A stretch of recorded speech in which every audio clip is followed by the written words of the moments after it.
பிரியாணி சுவையில் புதினா சாதம் செய்ய போகிறேன். அஸ்ஸலாமு அலைக்கும். வெல்கம் டு எஃப்எம் சமையல். ஹலோ ஃப்ரெண்ட்ஸ், எல்லோரும் எப்படி இருக்கீங்க?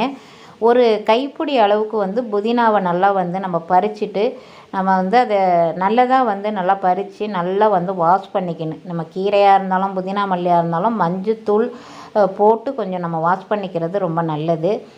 ஏன்னா கொஞ்சம் மண்ணாக இருக்கும், பூச்சாக இருந்தாலும் உங்களுக்கு மஞ்சத்தூள் போட்டு அலசும் போது அது க்ளீனாக ஆகிடும். 3 பச்சை மிளகா போட்டிருக்கேன், ஒரு சிறிய துண்டு இஞ்சி, பூண்டு ஒரு 6 பல் அளவுக்கு பூண்டு போட்டிருக்கேன். எப்போதுமே நம்ம பூண்டு அதிகமாக சேர்க்கணும். இஞ்சி பூண்டு பேஸ்ட் அரைக்கும் போது இஞ்சி அதோட ஒரு 100 கிராம் கம்மியாக சேர்க்கணும். அதனால் பூண்டு இஞ்சி பூண்டு இதில் சேர்க்கும் போது பூண்டு கொஞ்சம் ஒரு 6 பல், இஞ்சி சிறிய துண்டு சேர்த்துருக்கேன். 3 பச்சை மிளகா போட்டு கொஞ்சம் மஞ்சத்தூள், மிளகு ஒரு 1/4 டீஸ்பூன் போட்டிருக்கேன், ஜீரகம் ஒரு 1/2 டீஸ்பூன் போட்டிருக்கேன். 1 கப்பு சாதம் பாஸ்மதி ரைஸ் தான் எடுத்திருக்கேன். இது பிரியாணி சுவையில் சூப்பராக இருக்குங்க, அருமையான டேஸ்ட்டாக இருக்கும். இது அரைச்சிட்டு வந்துடும். நல்லா நெய்ஸாக அரைச்சிக்கணும், குறப்பாக அரைக்கக்கூடாது. கொஞ்சம் தண்ணி தேவைப்பட்டால் தண்ணி ஊற்றிக்கங்க. நான் மிளகு ஜீரகம் எல்லாம் போட்டுக்கிட்டேன். நெய்ஸாக அரைச்சிக்கிட்டு அப்புறம் கொஞ்சமாக தண்ணி ஊற்றிக்கிட்டேன். ஒரு 1/4 கப்பு அளவுக்கு தண்ணி விட்டால் போதும். இப்போ எல்லாத்தையும் அரைச்சிட்டு வந்துடுவோம். விழுதாக அரைச்சிட்டு வந்துட்டு இப்போ பிரியாணி எப்படி செய்வோமோ அதே மாதிரி தான் செய்ய போகிறோம். ஆனால் மசாலாலாம் கொடுக்காமல் செய்ய போகிறோம். இப்போ நல்லா பட்டு போல் இந்த அளவுக்கு அரைச்சிட்டு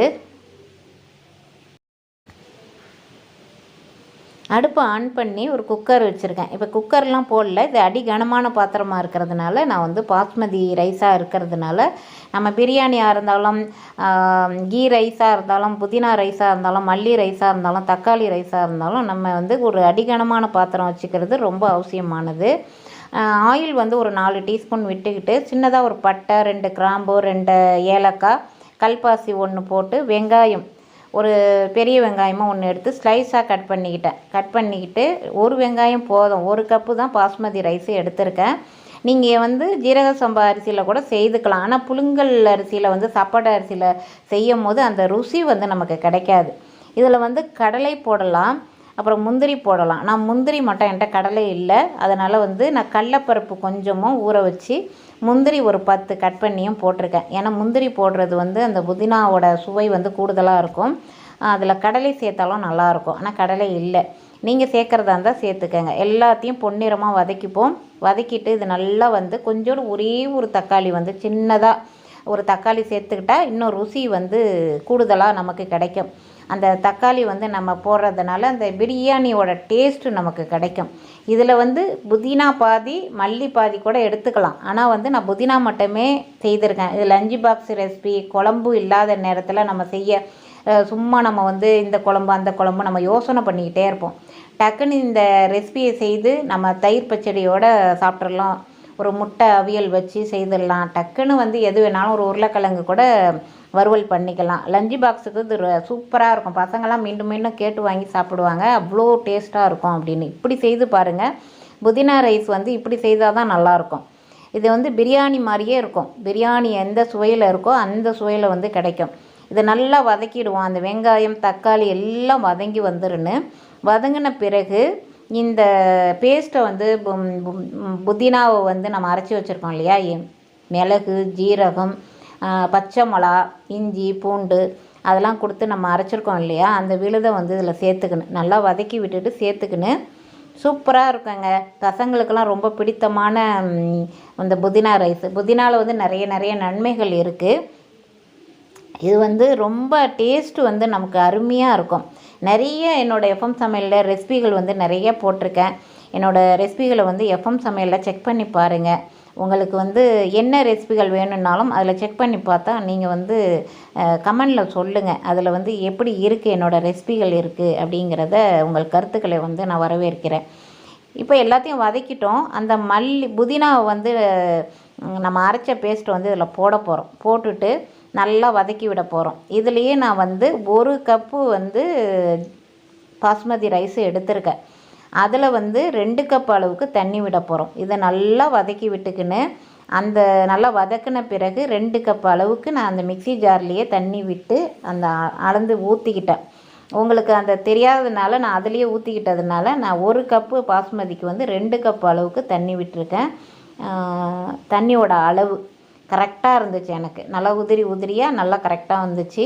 இதை நல்லா வதக்கிப்போம். எண்ணெய்லாம் பிரிஞ்சு வர அளவுக்கு நல்லா வதக்கின பிறகு இந்த தண்ணியை விட்டு நல்லா கொதி வந்தோடனே நம்ம உப்பு தேவையான அளவு உப்பும் போட்டு கரெக்டாக அதுக்குள்ளே உப்புலாம் போட்டுக்கினேன். கொஞ்சமாக தயிர் சேர்க்குறதா இருந்தால் சேர்த்துக்கலாம். நான் ஒரு டீஸ்பூன் அளவுக்கு தயிர் சேர்த்துருக்கேன். ஆனால் வீடியோ எடுக்க முடியல. தயிர் நான் சேர்த்தேன். ஒரு டீஸ்பூன் அளவுக்கு சேர்த்தேன். தயிர் சேர்த்தா அந்த தயிர் எதுக்கு சேர்க்குறோம் அப்படின்னாக்கா அந்த உதிரியாக நமக்கு அந்த ரைஸ் நமக்கு கிடைக்கும். அதனால தான் தயிர் சேர்க்குறோம். தயிர் சேர்க்கும் போது அந்த டேஸ்ட்டு கிடைக்கும். அந்த உதிரியாக கரெக்டான பக்குவத்தில் கிடைக்கும். ஆனால் தண்ணி மட்டும் அளவு கரெக்டாக இருக்குன்னு தயிர் சேர்க்கறதுனால அதுக்கு தான் தயிர் சேர்க்குறது. அந்த புளிப்பு, அந்த சுவை எல்லாமே கரெக்டான காரம் எல்லாமே கரெக்டாக வந்துடும். அதனால் தயிர் எதுக்கு நம்ம பிரியாணிக்கெலாம் சேர்க்குறோன்னா அதுக்கு தான். உப்பு தேவையான அளவு போட்டு 2 கப்பு அளவுக்கு தண்ணி விட்டு கொதி வந்துருச்சு. இப்போ இந்த ஸ்டேஜில் நம்ம என்ன செய்யணுன்னா ரைஸை எடுத்து நல்லா ஒரு 10 நிமிஷம் ஊற வச்சுருந்தேன் பாஸ்மதி ரைஸை. அதை தான் போட்டிருக்கேன். நம்ம பிரியாணி அரிசியாக இருந்தாலும் போட்டுக்கலாம். ஏன்னா சாப்பாடு அரிசியில் இப்படி செய்யும் போது அந்த டேஸ்ட்டு கிடைக்காது, அவ்வளோதான். அதுலேயும் செய்யலாம், ஆனால் அதில் செய்யும் போது நம்ம டேஸ்ட்டு தான் கிடைக்காது. இந்த பிரியாணி சுவை கிடைக்காது. இதில் சுவை அதிகமாக கிடைக்கும். இப்போ எல்லாத்தையும் ரைஸை எடுத்து போட்டுட்டு நல்லா கிளறி விட்டுட்டு இடையிலையும் நம்ம கிளறி விட்டால் தான் நமக்கு அடி பிடிக்காமல் இருக்கும். அதுக்கு தான் அடி கனமான பாத்திரமும் வச்சுருக்கோம். இதை அப்படியே இன்றைக்கி புதினா ரைஸும் தயிர் பச்சடியும் தான் எங்கள் வீட்டில். கரெக்டாக என்ன குழம்பு வைக்கணும்னு யோசனை பண்ணாமல் இதை செய்துட்டேன். இப்போ நல்லா கொதி வந்துருச்சுங்க. கொதி ரைஸ் போட்டுட்டேன். இடையில கிளறி விட்டுட்டு ஒரு மூடி போட்டு மூடிட்டு அடுத்தது தம்மில் போட போகிறோம். இடையிலையும் நம்ம கிளறி விடுறது நல்லது. லாஸ்ட்டு வரைக்கும் நம்ம காத்துக்கிட்டு இருக்கக்கூடாது. அந்த ரெசிபியே வேஸ்ட்டாக ஆகிடும். அந்த சுவை கிடைக்காது. இப்போ தம்மில் போட போகிறோம். அடுப்பை சிம்மில் வச்சு கரெக்ட் பண்ணிவிட்டு அடுப்பை சிம்மில் ஒரு 15 நிமிஷம் விட்டு அடுப்பை சிம்மில் விட்டு நம்ம திறந்து பார்க்குறோம். உதிரியான பிரியாணி டேஸ்ட்டில் புதினான்னு வருது எனக்கு. பிரியாணி டேஸ்ட்டில் புதினா ரைஸு சூப்பராக இருக்குது. அருமையாக இருக்கும். பசங்களுக்கெல்லாம் ரொம்ப விரும்பி சாப்பிடுவாங்க. இந்த லஞ்ச் பாக்ஸில் கொடுத்தா கொஞ்சம் கூட மிச்சம் ஆகாதுங்க. பாருங்கள், மீண்டும் நான் காமிக்கிறேன். எவ்வளோ கிளறிருக்கேன். உதிரியாக இருக்குது. கொஞ்சம் கூட உடையில. நீங்களும் செய்து பார்த்துட்டு உங்களோட கருத்துக்களை சொல்லுங்கள். என்னோடய எஃப்எம் சமையல் உங்களுக்கு பிடிச்சிருந்தா சப்ஸ்கிரைப் பண்ணாதவங்க சப்ஸ்கிரைப் பண்ணுங்கள், லைக் பண்ணுங்கள், ஷேர் பண்ணுங்கள். இப்போ எப்படி ஒரு அடுத்த பவுலில் மாற்றிருக்கேன் பாருங்கள் எப்படி இருக்குதுன்னு. புதினா ரைஸ் அருமையாக இருக்குங்க. நாங்கள் ஒரு தயிர் பச்சடியோடு தான் சாப்பிட்டோம். அவ்வளோ டேஸ்ட்டாக இருந்துச்சு. என்ன பிரியாணி சாப்பிட்ற மாதிரியே இருக்குது அப்படின்னாங்க எங்கள் வீட்டில். சுவையான பிரியாணி டேஸ்ட்டில் புதினா ரைஸ். அடுத்த சூப்பரான வீடியோவில் சந்திப்போமா?